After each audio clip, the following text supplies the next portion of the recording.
mashhur bloger bilan uchrashganda yetib keldim. Issiqda obdon o'tib ketmasin, salqinga o'tib olaylik. Voy, men boyvachchalar magaziniga kirib qoldim. Yasiya, Dolce Gabbana. Wow.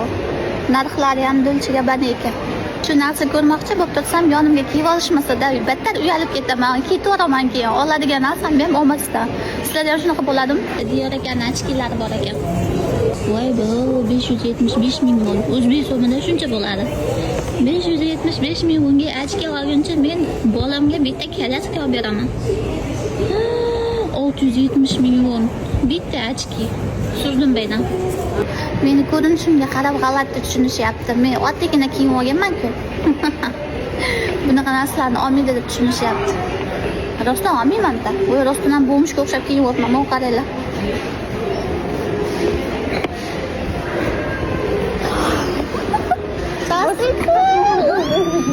Спасибо, вы такая маленькая. Вау, ну, qaranglar. Sofiya spizgasoli. Meni yeyishimdan даже taniqli mukbangchi opamiz ham hayron. Men shu kuni uchrashuvni deb hayajondan kechasi bilan uxlamasdan chiqdim. Shuning uchun energiyam bo'lmaganligi uchun normalni gaplasha olmadim. Даёшь, ничего не говоришь? Agar muhim uchrashuvinglar bo'lsa, bir kun oldin maza qilib uxlab olinglar, bo'lmasa menga o'xshab afsuslanasizlar. Olga opaga qancha savollarim bor edi-ya, essiz.